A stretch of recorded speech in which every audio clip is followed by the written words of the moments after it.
So I got a little game, a little fun for us. It's your first time on the show. So what we typically do is we put some questions into this little baggie right here. And we just ask for your honest perspective, your honest, open, and transparent perspective on whatever topic we choose to take out of the bag. Excellent. So over to you to pick our first question. Right. So I get to choose? Yeah. All right.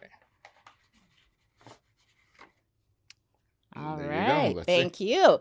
So we've got our first question. Let's get into it. Developing business coaches. That's what we're going to talk about. The question is, who does it benefit the most? Franchisee, franchisor? All right. So that's an excellent question. And, my take is that nothing is binary. There's always gray. So you say franchisee, franchisor, but I think when we talk about it, you're missing the main person in it, is the actual business coach, right? So franchisee, franchisor, business coach. So there's three parties actually involved. So when you say who does it benefit most, first of all, I think it benefits the business coach first.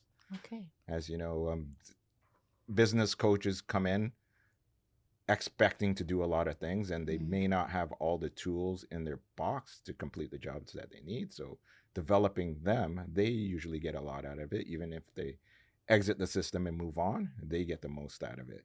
Now you talk about the stakeholders who benefited from it too, the entrepreneur and the franchisor and the franchisee. They both have a vested interest of developing that business coach as well. So that's my starting point. Okay. I have a little bit of a different take on it. I believe developing business coaches has the biggest impact on the brand. And I'll tell you what I mean by that. So I have almost 2 decades of experience in business coaching, mainly with QSR brands. I've had the opportunity to work with some smaller emerging brands like you have, as well as some national, international, top 3 QSR brands. And something that I can say through that experience is that business coach role is really about taking the brand strategy and bringing it to life for everybody else. And so as a business coach, it's your responsibility to kind of play the middleman, the advocate, the person that really drives the change through those conversations and through the relationship between the franchisor and the franchisee. So it's a very powerful position to play. And my personal opinion, I think franchise brands and franchisors can do a better job helping bring those people along and helping develop them for success. Right, absolutely. And I totally agree with that the role of the business coach is a conduit from the franchisor. So that role exists for that information to flow between the franchisor and the franchisee.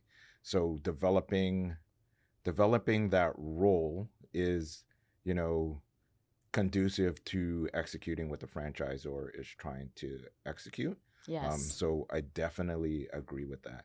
I think the knowledge, depending on how the information flows, can benefit everybody, right? Absolutely. So, the one word I like to use for business coaches is conduit.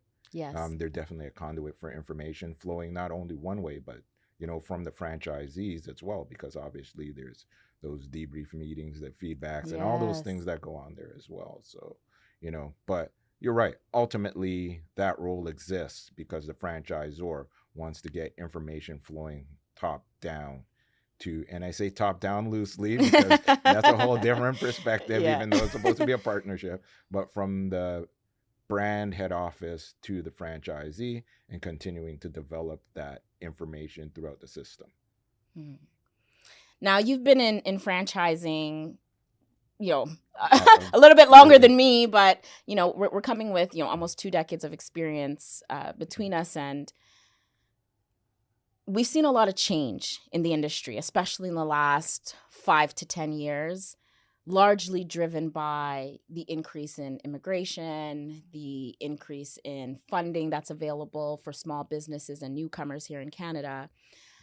What are some of the skills or conversations that you believe we should be having at the business coach level to help adapt to some of those changes we're seeing in the industry? That's a great question.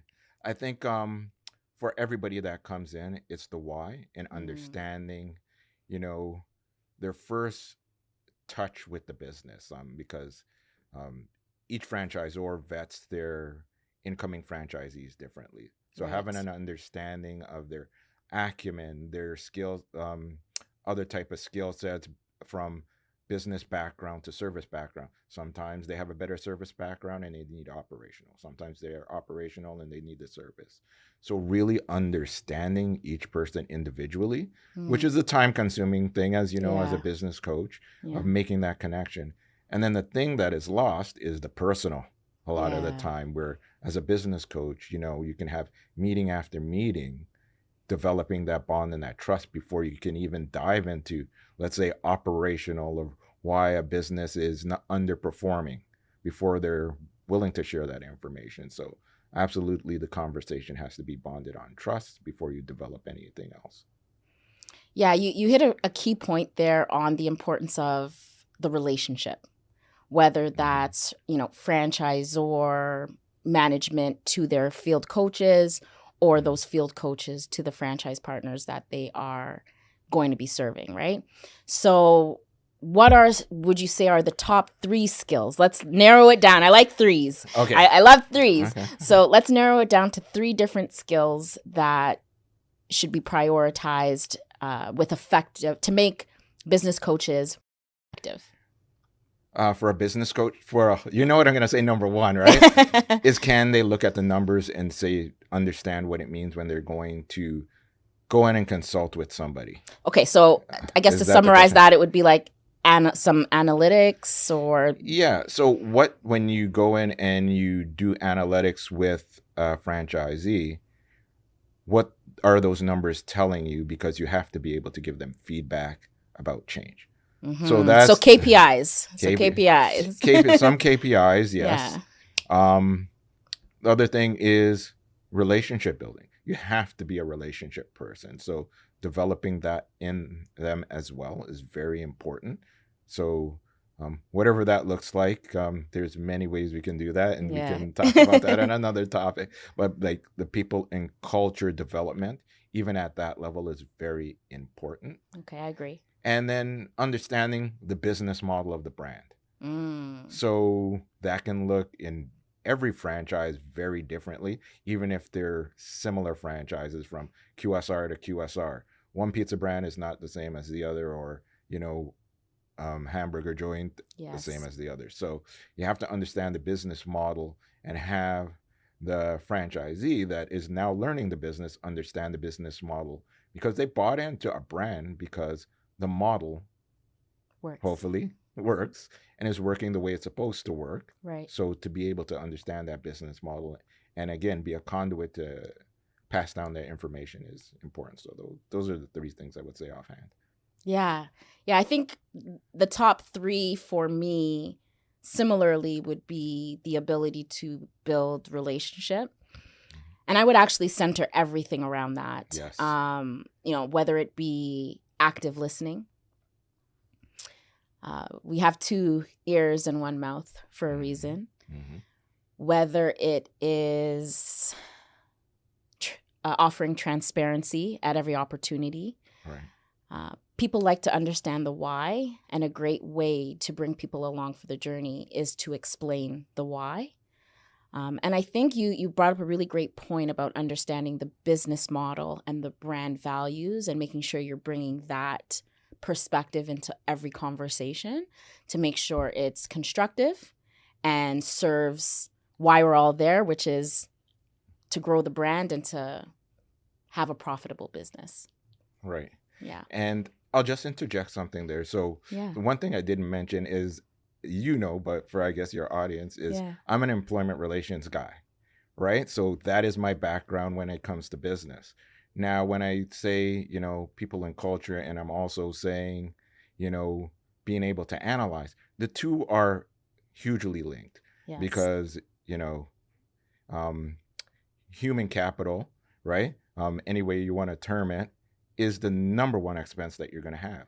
So if you can't navigate that properly and link that to the bottom line, you're always going to have some sort of disconnect. So to be able to analyze that and also develop the people and culture within, whether it's a franchisee or the top end of the brand, from the C-suite or whatever, it's always important to link the two together because that's going to affect your bottom line. If your human capital is off, your bottom line is going to be off, and all those things are not going to be linked. So, yeah.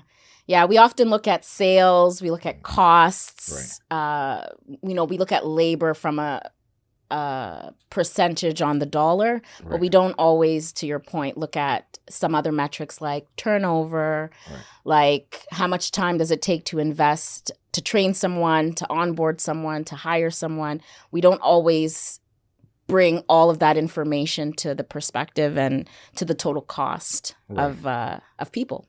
Of people. And one thing I would ask for your audience to think about, like if they're a franchisee or even a franchisor, is if your people are not happy and the culture is not right, how well is your brand doing?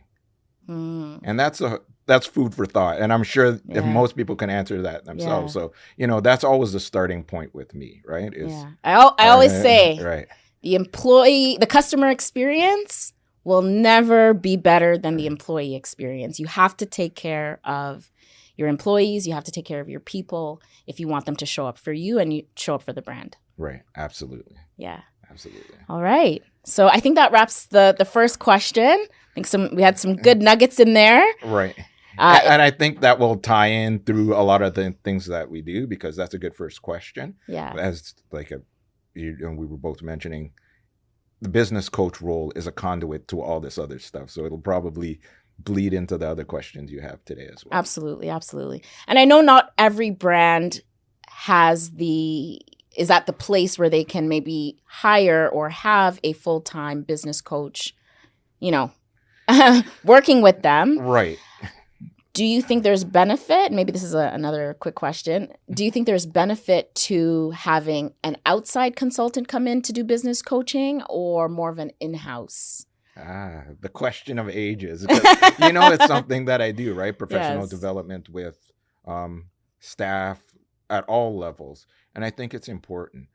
The thing is understanding, again, the business model. And that's why I put it third, because a lot of bigger brands per se, they don't like outside coaches because not that they don't have the knowledge to coach, but they don't understand the business model intimately. And obviously they want their brand to be built in a certain way.